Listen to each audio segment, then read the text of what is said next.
So, gender-based violence and abuse, we all know it exists.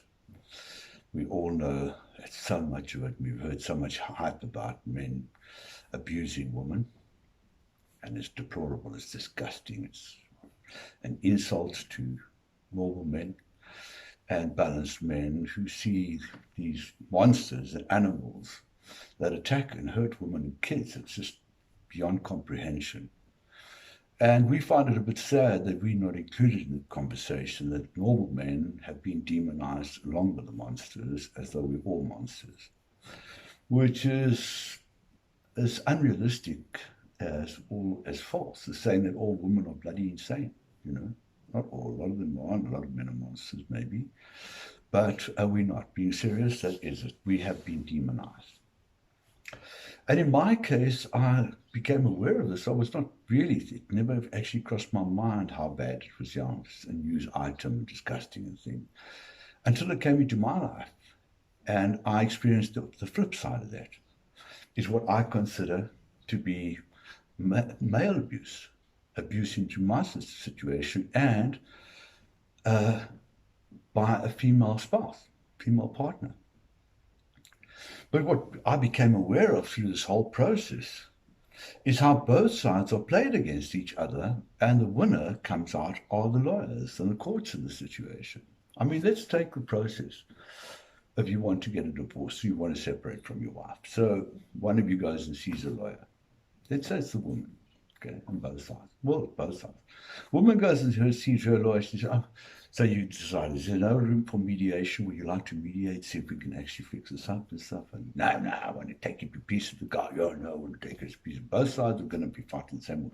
Well, she says, don't worry, we'll get the house, we'll get the car, we'll get the kids, visitation twice a week. Can we visit? What are we doing? And they plan this whole shit out.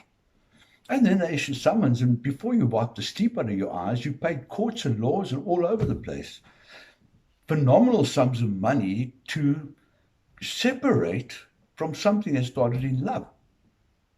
Is that the right way of going about it? That we get people to say, okay, well, let's turn around and consummate this war and see how much damage and what pieces we can pull. And this is what the system is providing. But it goes worse than that. We had bad situation, sharing the same house, and a court order, I had court orders issued against me. Say I was guilty of them, just let's say, hypothetically, okay? Those court orders, when I acted against them, I was in contravention, and I got arrested and thrown into jail because I went into a room before this thing had come to trial. But this was a preliminary court order, whatever it was called, protection order, that had been granted on one side of the story. Defendant, plaintiff or whatever, my wife had, I don't know anything about law. I've become Petricelli in the last year. I've known nothing. I've never needed it before. I've worked hard, lived my life and tried to be a sort of stable, good man. But now all of a sudden, as I say, these court orders and protection orders in trying to get a divorce take this thing to a whole new level. So I get this thing served against me, break the thing before it goes to court, and get arrested. And no violence was involved, nothing. There was no raised voices, no violence, no hitting, no screaming, no shouting. I simply entered a room. That's all. Okay, to have a conversation, which I taped actually. But anyway, I then got arrested for that and taken without my side being heard and sat for 3 days in jail. And now this has been put out, these two protection orders and violations have been put out for 4 months. And in 4 months' time, I have then got to, meanwhile, I had to get out of Dodge City. I had to come up and find other accommodation. And now the divorce has been served knowing that I am in Durban because I'm not allowed back home because of the protection order in April and May, but the ex has served a divorce now in Joburg on the 27th of January in about a week's time. In a town I'm not allowed to. It's a gangster, going to come to town, sneak, come to Joburg, try and find a place now, all the mission, covered, travel, the whole thing, to come for a court to defend so that I can possibly save some of my house and my life. Now, I don't begrudge her doing this or whatever. What issue hassles me is this court order that she got, in protection order. It cost me 15,000 Rand in legal fees simply to get me out on bail.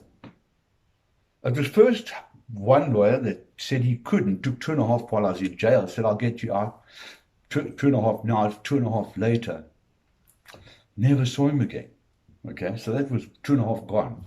Then another lawyer to get me out, come and talk, represent me, come out of jail, off we go. Another 12,000, 10,000 Rand or so. Then to go and speak, now I want to speak to a lawyer for to come up with a court case in Joburg. And I speak, and so it's 2,500 Rand to consult. And in the consultation, he turns around and says, okay, it's going to cost you 30,000 Rand into my bank account, and then I'll represent you in 5 days' time. Which I don't have the money. I mean, I'll be kicked out of my life. The whole thing, this is what we're fighting. I need to get back into my life. But the court, so we have lost 20,000 from my side. I don't know what she's lost from her side, as I say. But these, and we haven't even got to court yet. This is what it costs.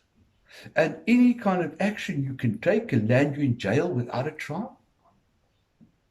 And these are the systems that are governing the amicable relationships between men, husband and wives, and ultimately potential husband and wives, and male and female. And then we wonder why we're at each other's throats. And we wonder why men are becoming scared of their wives in their houses and becoming little bitch-whipped, scared little men to their families. Because they are scared. They cannot open their mouths.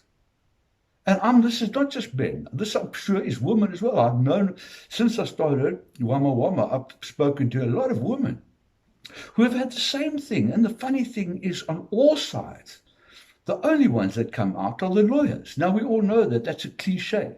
But when the system is structured in such a way that it is open to that kind of manipulation, injustices, inhumanity, that is something inherently wrong, and I think it is part of society, the same as we're trying to change to South Africa and come up with solutions for a better South Africa where we're not tearing at each other's throats based on race, religion, and what.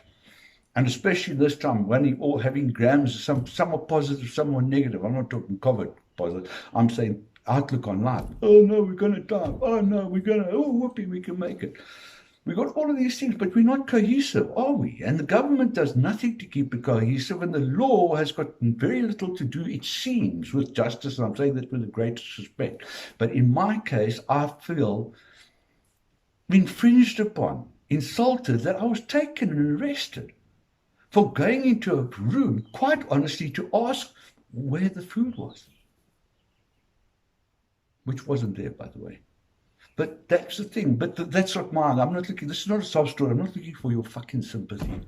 Men and women. Women, I'm looking for you to say, this is not just a war of women against men, and it's not just a war of men against women. It's adults from both sides of our sexes, our genders, coming together and say, how the fuck do we fit this? And men, it's standing up and understanding whether you're involved or not, get involved in life. Stop sitting in corners at golf clubs. We've got a lot of shit going on in this country. And one of them is how we get on with our women. And women, it's how we get on. And we want respect. We don't want to be demonized. We're not demons. We're not dogs. We're not sex fiends. We're not fucking psychotics. There are of those amongst us exactly the same as there are of those amongst you. We need to sort this, and I think we need to start saying representation in this situation, be it male or female, at least they should be pushing for both sides of the story before any decision can be made of whether a person should be incarcerated. Coming and just arresting someone on a Friday to appear trial on a Monday is wrong. It is unjust. And I think there's a long way to go, and this is not a little vent. It is a vent, but it's not a vent. It's a situation to say, guys, let's stand up. Ladies, let's stand up. Society, human beings, let us stand up for the sanctity of our relationships so that we can grow, set a perfect example for our kids, and grow stable, balanced kids with positive outlooks on life. That's the mission, that's the game, and that's for what I stand.